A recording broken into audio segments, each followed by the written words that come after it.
Welcome back to the Acoustic Shop channel, your source for all things banjo. Is that true? Well, it is now. All things acoustic, and banjo is somewhat acoustic. It's somewhat acoustic. Today we're going to be talking about the Deering Calico banjo in a special edition color. This is going to be a great banjo. We're going to tell you its price, its sound qualities, its playability, all the important things you want to know, as well. A sound sample. We'll give a rating as well as a sound sample, and we're going to do all of that following this.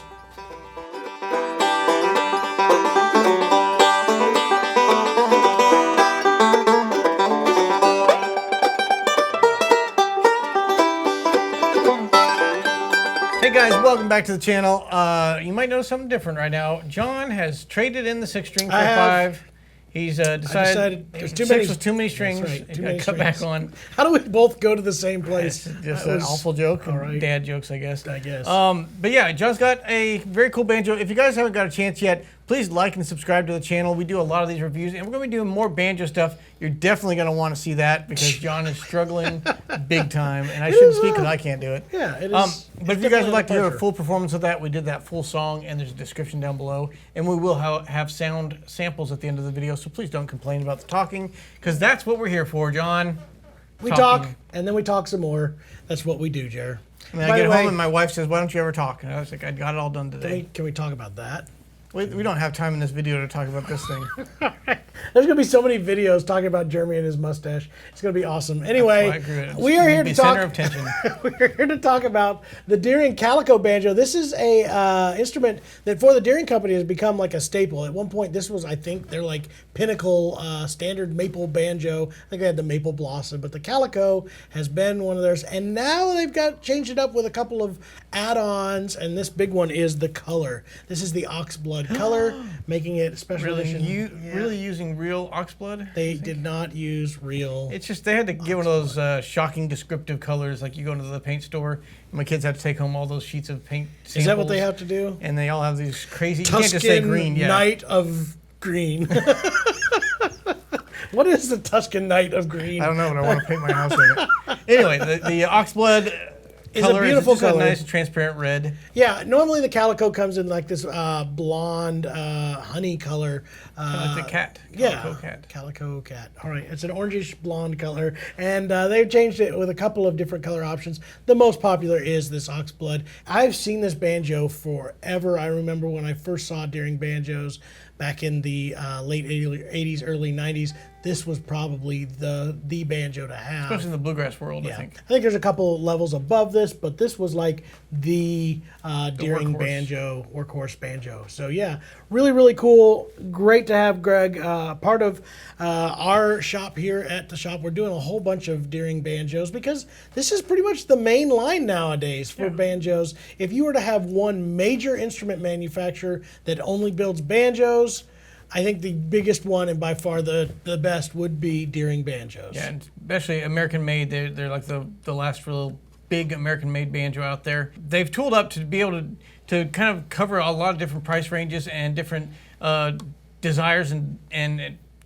places in your musical journey, I guess, depending on where you are currently. So you got kind of the good times of your starter banjo. This is definitely a pro, upper pro level. This is their pro-level banjo. This literally is considered one of their pro-level banjos. So we're getting into the specs on it right now. This is a gorgeous maple banjo with a price tag of $5,219. It is a resonator-style banjo. Does have that beautiful maple resonator that is a 3-ply resonator.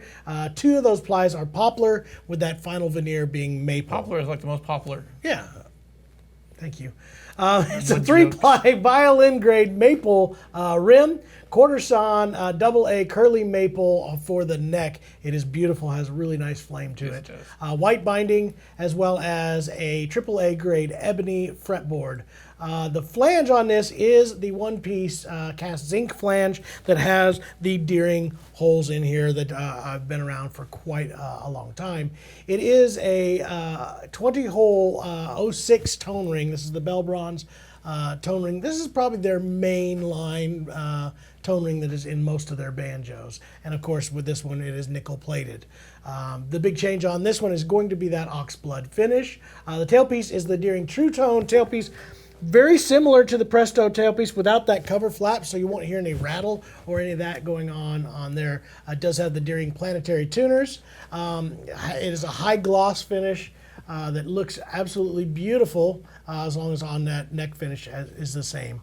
Now it does stay a gloss finish on the neck, so remember that it is not a speed neck. But you can always get your sandpaper out Yeah, and why not? scratch it up if you want to. Does come with the standard Deering hard shell case, which are really, really well padded nice and branded. well fit. You're gonna have to fit this banjo into the case. We're going to have to make a video about how tight banjo cases fit, which is a good thing. Is keep your banjo from really shaking around in there, but you got to push down on it a little bit. It is their slender D shape with a nut width of 1 1/4 inches, so slightly wider than some of your Gibson styles. Scale length on this is 26 1/4. This does not have a pickup or anything added extra. It is a pretty well stock banjo here that we have with us. So, who is this banjo for? You know what, like I said before, this is your pro level one, especially if you're into the Deering sound. One of the major differences for Deering that always comes to mind when I first see them is Deering has its own sound, tends to be a little bit brighter and a little bit more in your face than some of the Gibson ones. But part of that is it does have a narrower depth to the resonator, and I think that is part of that difference. Now, they do make some banjos that do kind of have a little bit more of that Gibson style, but this is the mainline Deering banjos. So if you're looking for a pro-level, in-your-face maple banjo, this is probably a really good choice for you. And it's going to be for that, want to do that three-finger style, Earl Scruggs style banjo playing, really that projection you get. There are open back banjos for people that are new to the instrument for more of that frailing and strummy tone. But the resonator banjo is pretty much synonymous with bluegrass music and that three-finger style with the finger picks that you wear and the banjo rolls that you're doing. So definitely the bluegrass style player will be looking for a resonator banjo, and this is that pro level version that you could, if you're a beginner but just really want the top of the heap without going all the way, I guess almost to the top of the heap without going all the way, this is definitely a really good option for an American-made banjo. It's got all the high-end features without all the fancy over-the-top inlays and gold platings and engravings and all that kind of stuff. So yes, it's a pro-level banjo all around. Tone-wise, this particular one's got a lot of throat to it. It is pretty good on the bass.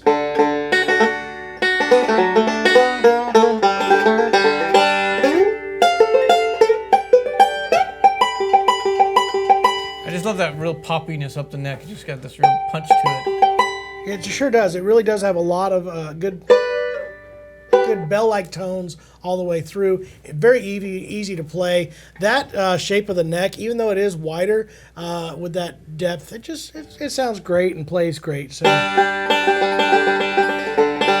now I just got to learn how to do it. There you go. It's close enough. Anyway, cons of this instrument, again, this is not designed for a cheap instrument. This is a pro-level instrument, so they're not going to come cheap.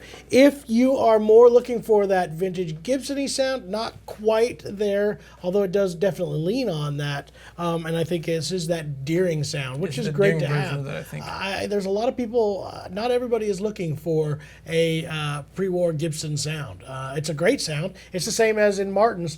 A lot of us are not looking for that Martin sound. Some of us are looking for something with more sustain, a little bit more punch to it. So there's definitely something that if you're not looking for that Gibson sound, this is probably more up your alley here. So this is a really great banjo, and overall, I think something, if you're looking for a pro-level banjo without every bell and whistle, but yet still has a lot of the frills. It's not going to hold you back at all. This is a really, really good option, especially in this oxblood color. So this is the Deering Calico in oxblood. What we're going to do right now is kind of give you a little bit of a rating here and tell you what we think of it. As far as tone, I ended up loosening the head on this one just a little bit before we did this, and I liked that it was really, really bright. And right now, I really like the overall tone of this. So I'm going to give it a 4. I don't know where this is hard for me to totally give you I was definitely giving that right at that 4.5. I'm going to give it 4.5 because it's got this real poppy, bell-like tone. Really kind of jumps out at you. And that's with your technique. So I can imagine getting this thing in the hand of a Banjo Pro. No, it's got a really nice, it's not too bright either. It's just got this really warm It's not for a thin. banjo, a warm tone Yeah. that's just very poppy. So I'll give it a 4.5. Setup and playability. This thing plays extremely easy right now. It's just super easy. You can tell they spent all the time that they're supposed to with this. This is where I will definitely give it a 4.5 for say a setup and play. I actually, you know what? I'm gonna go a little bit higher. I like this shape of this neck. I'm gonna give it a 4.75. Can you do that? I can. All right, I'm going to have to go with your rating because I can't play banjo and I don't know what the setup's like. The build quality, here's where I really think Deering is stepping way above everybody else, including, I know I'm going to get a lot of flack from this, the last iterations of the Gibson banjos that we're seeing. This neck fit is absolutely perfect. There are no miscues here. The resonator fit all the way around, even though it's meant to come off, is still a well fit setup.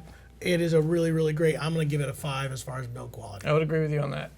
As aesthetics and how this looks, I like the red. I really do. I know it's not traditional, but neither is the standard I've seen Calico. some other ones, that older banjos that have some of that kind of red tint to them. You know what it kind of reminds me? It kind of reminds me of Dad's banjo. Yeah, that's what I was thinking. He has that kind of they call it a cherry burst or something, and I think it's very attractive. And I like that. I don't know if that's necessarily a rope binding or more of a Western Yeah, binding pattern. the but I really- purfling that's going I think along that the matches- sides. Yeah, Yeah, the purfling looks sort of checkerboardy like. looks great with that red color. Yeah. So again, on this, I think the looks wise, I like it a lot.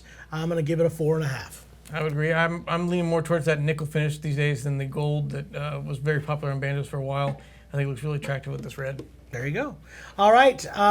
Does it pass the Shoppe Sustainable? Honestly, I don't know. I do know, and I sat in on a couple seminars with NAM about sustainability, and Deering was part of the board on that. So I know they are making efforts to move to a sustainable model. And let's face it, most of the banjo is made out of metal anyway, but I do know that is something that's part of their goal. I can't say for certain that this banjo passed that because we just don't have those data points yet from them, but speaking to the folks down there, I know that's definitely on their radar. So right now we're going to say no just because we don't know, but I expect Feel in the free to future- fix us if you need to and straighten up that right there. Overall banjo, this is priced right in with all of the American banjos.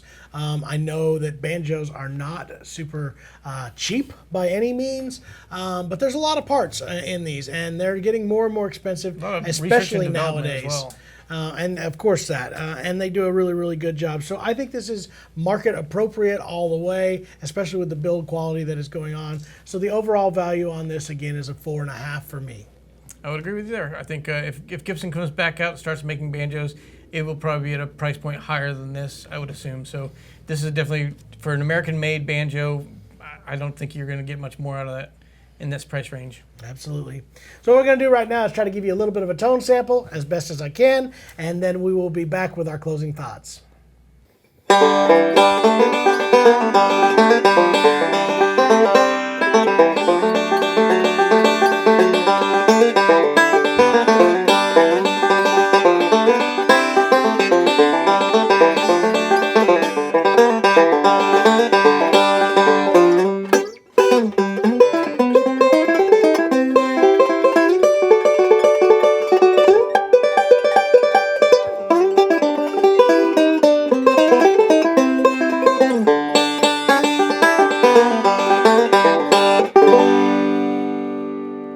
Well, there you have it, Jer. Another attempt at John being a banjo instructor. Hey, we have talked about the fact that we do have banjos in our shop, but we're not highlighting them near enough, mostly because I can't play them and you can, kind of. So we're going to be doing a lot more banjo reviews. We might get some special guests to come in and do them with us.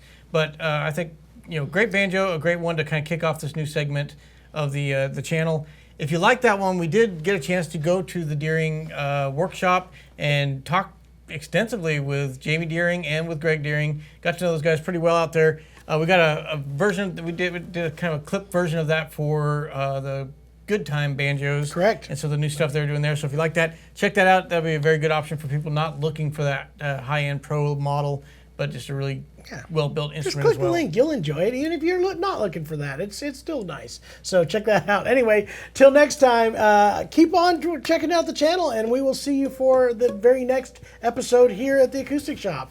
I don't know what it'll be. Can you end it with one of those?